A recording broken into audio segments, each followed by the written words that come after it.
Welcome to my channel, Vintage Glam. I'm your host, Yvonne. In this episode, I'm talking about Antonio Lopez, one of the most influential fashion illustrators of the 1970s. But calling him an illustrator doesn't quite cut it. Few artists capture the pulse of fashion like Antonio, whose pen redefined the look of an era. His drawings were alive with movement. Even in his 1960s sketches, girls on motorbikes with streaming hair behind them, you can see an artist who was reshaping the visual language of style. Confidence is there in every line, a boldness that would soon propel him into the heart of fashion's most electric circles. Alongside his lifelong collaborator, Juan Ramos, Antonio blurred the lines between art and fashion. His vision shaped not only the look of an era, but also launched the careers of women who would go on to define fashion, film, and culture. Antonio's family moved from Puerto Rico to New York's Spanish Harlem when he was a young boy. He was immersed in the world of fashion from an early age. His mother made dresses and his father made mannequins. Antonio studied at New York's Fashion Institute of Technology. But when he was hired by Women's Wear Daily, he left school and didn't return. Antonio Lopez and Juan Ramos worked together under the shared name Antonio. Antonio did the sketching while Juan refined and colored the work. Their partnership went far beyond technique. Juan was Antonio's intellectual counterpart, quiet, well-read, often drawing inspiration from museums and history. Antonio, by contrast, was charismatic, instinctive, and full of energy. Together, they created work that felt truly ahead of its time. Antonio and Juan's fashion illustrations embodied the restless spirit of the 1960s, alive with youth and rebellion. Their drawings captured the freedom and sexuality of a new generation breaking away from the post-war conformity. Legs stretched long, bodies twisted mid-dance, and clothes shimmering with energy. They captured the zeitgeist of a moment when fashion was no longer about rules dictated by high society. Even editors recognized how Antonio's work went beyond simple fashion sketching. Bill Cunningham recalled that Diana Vreeland once sent him a clipping of one of Antonio's drawings, and it said, "I want you to take a photograph like this." Antonio's eye for discovering and shaping fashion muses first revealed itself in the late 1960s. He began transforming unconventional young women into striking, unforgettable fashion figures, starting with Jane Foret and Donna Jordan. Jane Foret became recognizable for her wide eyes and shaved brows, helping to usher the no-eyebrow look into fashion. Donna Jordan, with her platinum hair, penciled eyebrows, and electric presence, became known as the Disco Marilyn. She appeared in Harper's Bazaar as well as Italian Vogue. Antonio sensed that the fashion world in New York was leaning toward a safe, all-American look. Covering the Paris shows became his first step into a world ready for his ideas. In 1969, Antonio and his circle decamped to Paris, settling in Saint-Germain. The life Jane and Donna had been leading with Antonio served as the inspiration for Andy Warhol's movie L'Amour, the factory's version of How to Marry a Millionaire. Jane and Donna both starred in the film as well. Antonio also collaborated with Karl Lagerfeld, the head designer at Chloe. The two moved easily through each other's worlds, exchanging ideas and energy, collisions that only cemented Antonio's reputation as a creative force. Antonio's eye for new types of beauty soon attracted a new generation of muses, each bringing their own energy and presence to the world Antonio was redefining. Tina Chow, Jessica Lange, Jerry Hall, and Grace Jones, they would be known as Antonio's girls. These women represent just a glimpse of the extraordinary constellation of talent that Antonio nurtured. Antonio first met Tina Chow in Japan, where her striking elegance soon carried her into international fashion circles.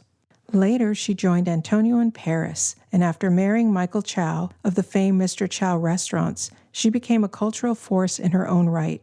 To Antonio, she was more than just a friend. She was a muse whose modern androgynous beauty became central to his illustrations and vision. Though her life was later cut short by the AIDS crisis, her influence still endures. Jessica Lange was another of Antonio's early discoveries. Her sculptural beauty and enigmatic presence made her a natural fit for his drawings and photographs. She moved easily within his creative circle before shifting her focus to acting, where she would soon become a star with her breakout role in King Kong. Grace Jones, with her statuesque presence and fearless individuality, was another of Antonio's great discoveries. She became both muse and collaborator, her striking androgyny immortalized in his illustrations long before she would command global attention as model, singer, and cultural icon. Jerry Hall was another standout from Antonio's discoveries. Her Texan glamour and statuesque blonde beauty brought a contrasting energy to a circle, and she quickly became one of fashion's most in-demand faces.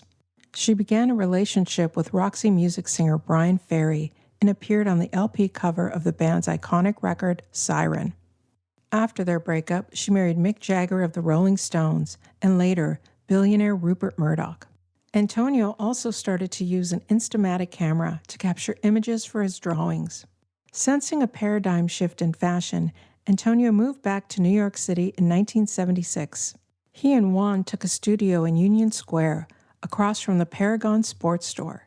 He incorporated props from Paragon and infused athletic energy into his Instamatic and illustration work. As his work evolved, a sexual undercurrent began to surface. What started as playful sensuality in his drawings and photographs gradually took on a darker edge.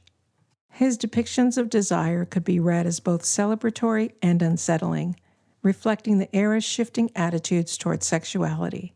In this period, Antonio also shot the iconic Pat Cleveland in the red sleeping bag. It inspired the designer Norma Kamali's sleeping bag coat. By the late 1970s, Antonio and Juan were producing large-scale campaigns for Bloomingdales, the Japanese department store La Foret, and the Australian label Sportsgirl. These campaigns marked a new style of work for Antonio, where sexuality in the model took a backseat to the clothes.